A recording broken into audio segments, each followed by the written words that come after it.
Hello, welcome to the Chasing Dreams vlog, Will and Herbie's journey to the Masters. So I said this was going to be two parts because I went on and on yesterday about Herbie and how I kind of acquired him. And so today, actually, I got Herbie for my 60th birthday last year. My birthday is going to be is March 9th. So we're like a month and like 9 days away from my birthday coming, right? So this is a perfect time for me to actually tell the story of how I got Herbie, right? And you kind of understand how I got him, what led up to him. So, and I really kind of want to talk about the day that I brought him home and just kind of share like what it's like to get a horse for your 60th birthday, right? So so the story begins really at CB Equestrian over it's like right above Wellington. I think they live out in the acreage. And so it starts at her place. So my trainer, January McGee, had found through her friend Lindsay, CB Equestrians. I don't know exactly how they all know each other, but January had arranged for me to go out there and to meet Claire and to ride Herbie. And it was really an amazing experience. Now, Claire had already shown Herbie in Wellington, and I like there are some photos that I'm gonna like post of that, of Claire showing Herbie at Wellington, and I'm gonna put some photos of like the shopping experience of me buying Herbie, right? Like that was really a lot of fun, like going up to Claire's place. I remember when I walked into Herbie's stall to get him with the groom, and I asked the groom, I was like, does Herbie bite or kick? And he just said, yes. Not another word out of him, but yes. So I have been extremely respectful of Herbie. And Herbie doesn't bite viciously. Herbie is an ADHD biter, right? Like, he gets bored and he gets impatient. And he's like, if you're coming into my space, you better be working with me. And as long as you're constantly working with me and you are respecting me, you're gonna be okay. But if you let your head down, like you let your guard down around him and you start doing things that like kind of set him off, he'll let you know that he's not happy. And that's just kind of the way Herbie is. He's totally respectful of you as long as you respect him, right? So yeah, I have figured that out exactly what like that groom meant that day when he said, yeah, Herbie bites. And he didn't say anything. I asked the question, said, yeah. It didn't deter me. He's such a fun horse to ride. So Claire had already had like a clear run on him in Wellington. I think she had like 5 clear runs on him. And so the night before we got him, me and all you guys, what, you not man enough to get into the arena with this equestrian? Yeah, there's some dudes at our barn that I've been trying to goad into, some fellow equestrians I'm trying to goad into the arena to compete against me, and I like competing with all the women that I compete with. Listen, that's the thing I love about being an equestrian, right? Is that in the barrel racing world, it is definitely a female-dominated sport, right? And even though in show jumping, dressage, equestrian, there's a lot of females that do these things, like a lot of people from like all genders that participate, it's equal for us. You know, in the rodeo world, the NFR, which would be equivalent to the Grand Prix, right? Getting to the NFR on an annual basis is the peak of barrel racing, and men are excluded from that. And so even if I had wanted to go back into barrel racing, why would I want to choose something where all of my practice and all of my training, I'm going to be treated like a second-class, second-rate citizen? So barrel racing, even though it's a lot of fun and I love it and I respect it, the best I could ever hope to do would be maybe to train barrel horses and go to a fraternity. And and the fraternity is a great track, but it's not the track if you just want to be a jockey on barrel racing horses and really go for it, right? And it's not the place where you're going to get horsemanship kind of lax in the barrel racing industry. And on an individual level, you can find amazing trainers and amazing competitors on barrel racing. And I know that the FEI and the USEF and the United States Hunter Jumper Association, like that they have some room to improve where it comes to things like protecting horse welfare. I mean, we all know about the scandals that go on for where top level professionals are caught being abusive towards horses, right? But in the barrel racing world, there largely isn't a place that is regulating. Like, I don't ever remember my horses being drug tested. I was a race producer and I never drug tested the horses that were out there for things like furosemide, right? One of the big differences between like barrel racing and equestrian show jumping is that nobody shows up at a schooling show and nobody shows up at a rated show without a trainer. Like, you just don't show up and show, right? Like, you can't go up a level until you can demonstrate safety and competence at the lowers. Like, we all start at the cross rails. We all start at 18 inches, right? Like, and that's why, like, right now I've been competing as I develop stamina and strength and flexibility and connection with Herbie. I'm literally competing against 9-year-olds. Like, and that's not a joke, right? Like, and they're like, some of these 9, 10, 11, and 12-year-olds, they're phenoms. They're light with their hands, their posture is constantly correct. And that, you know, you go from the 18-inch cross rails, you go to, and all this initially is on a single vertical, right? And so for every increase in height, you need to demonstrate, and not only does the height increase, but the width of the jump increases, the technicality of the combinations, right? Like 1 hop between jumps, 2 hops between jumps, the number of strides, the number of turns.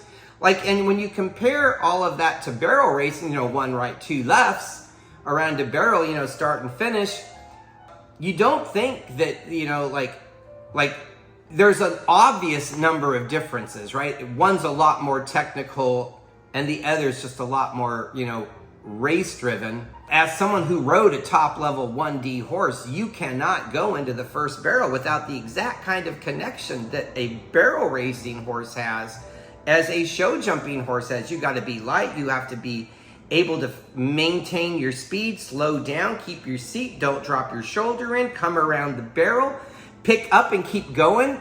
I mean, you're barely touching the saddle horn. The saddle horn's just to pull you down, but you should not lose that connection. And when you're coming to the horn, you're bringing that rein into the horn and you're taking it back out, right? Like, you're keeping that connection well.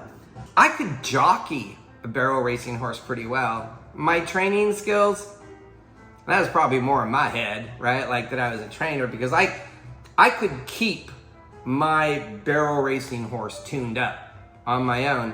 And my trainer, Jan, she's starting to see now, like, every so often, Jan would, and a lot more frequently, like at least once a week or so, and before each show, Jan would have Herbie tuned up. The last 2 shows, I've tuned my own horse up, right? Like, she doesn't really, and I warm him up and I just get on, and it's been weeks now since she's had anybody ride him specifically to tune him up for me.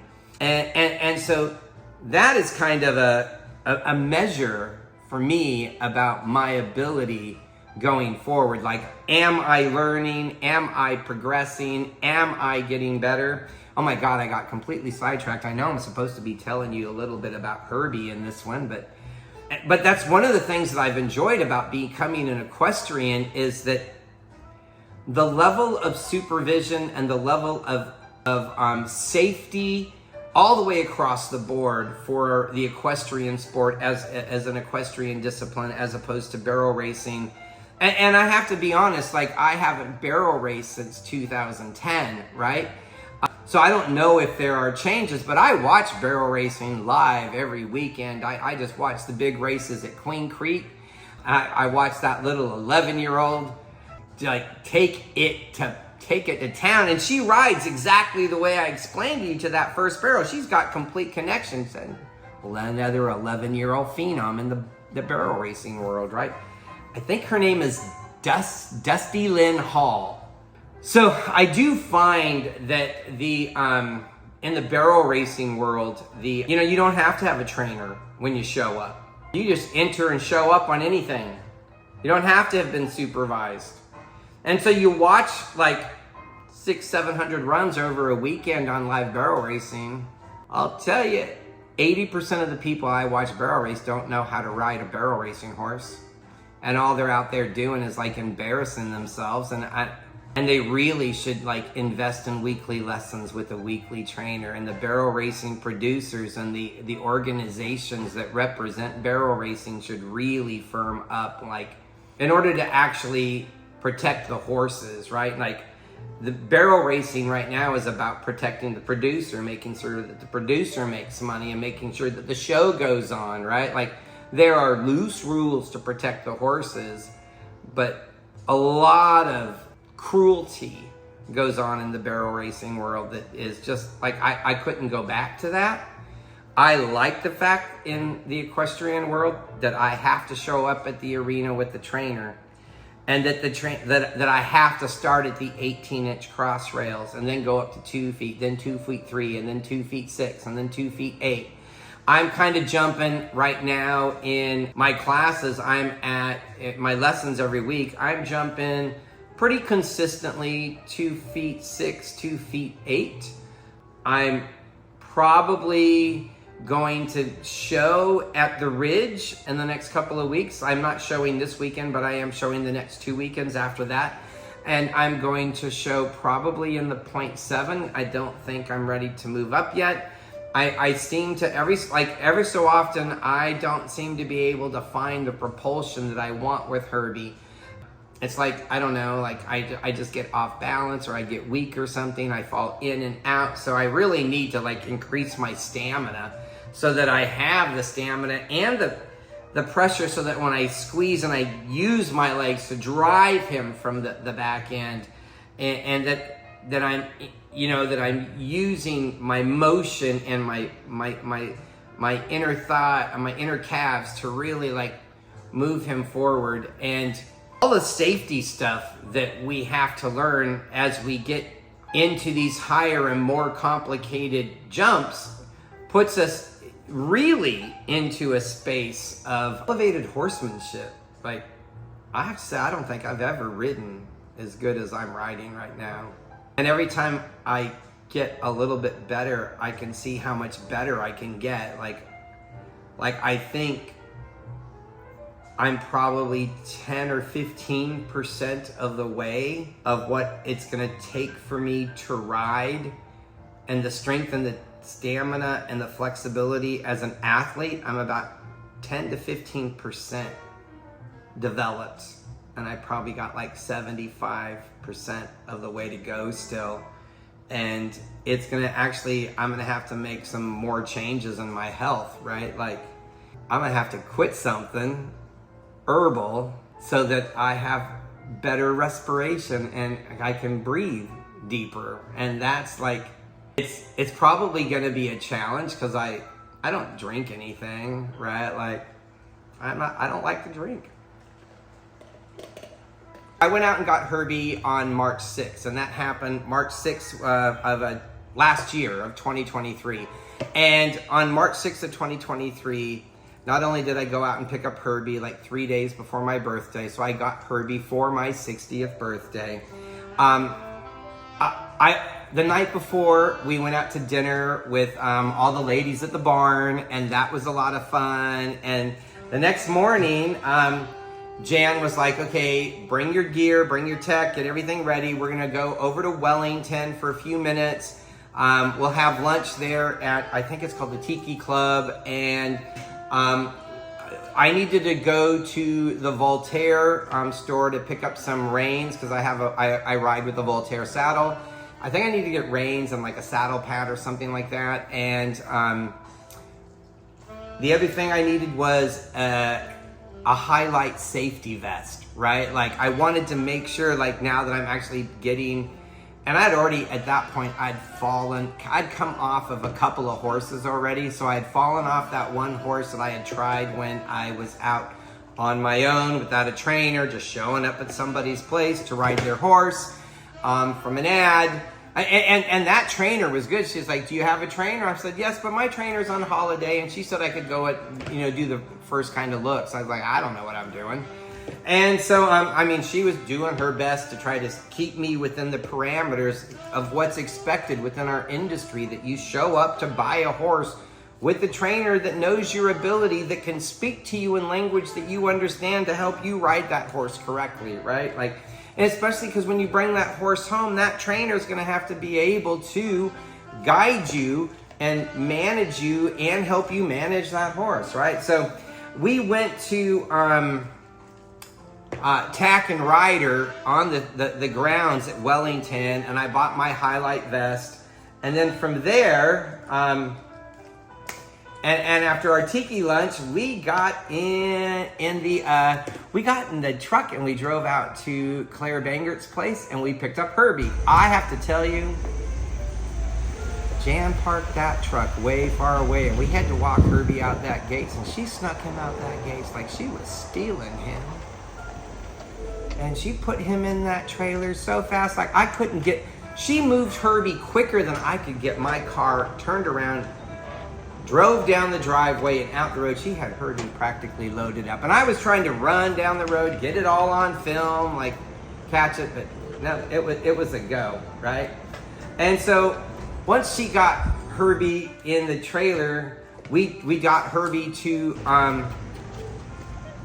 Spitfire Farm, and we got him in the stall, and Herbie just looked like so regal in his lovely stall. He was in the bougie barn up at the top where all the adults are, where someone like me should probably stay. But now Herbie likes the stall he's in now because he tore the bougie stall apart, and then they put him in another stall and he like tore the fans off there. He does have a little bit of ADHD. He does get a little bit anxious, right? And so I'm looking at pictures, trying to go through the little memory of bringing Herbie home. And, oh Lord, I was a bit thicker when I brought Herbie home initially. But so my birthday then was 3 days later, which was Saturday night. And so for my birthday, we had a really big birthday party. Like, I wore a pink suit. We had drag queens. People from the barn came. Friends came. People from my business group came. Friends from Canada came. Friends from, friends from Orlando, Minnesota came. My best girlfriend Paula came. Her sister Julie. Everybody showed up at my house and to celebrate my 60th birthday. And under all of this celebratory stuff was me and my new horse Herbie. Oh, I just found, I'm going to put a picture of Claire jumping Herbie over the Southern Arches jump. And, I just like looking at pictures of Herbie and Claire jumping. It's a lot of fun. So that's kind of my update on Herbie and stuff. Like, it's been a lot of fun having a horse and having a dream. And I know that that's what this is about. This blog, this Chasing Dreams blog. I'm chasing my dream and I'm captivated by something that has completely taken over all of my life. And it feels good to have my life taken over by something. If there was a long time where this vision of where I'm at right now in my head, like that when I was, 278 pounds, I would look at this person who I am and I would imagine that there was going to be a day when I could eat better, when I could be stronger, when I wouldn't hurt anymore. And it wasn't easy. It wasn't easy addressing all of those cravings that were existing inside of me. But it's been worth it, right? Like, it's been life-changing, empowering, dream creating. It was such a hard thing to do that, like, learning how to be a show jumping equestrian seems easier. I might not make it, but if I do, we'll see you on the other side.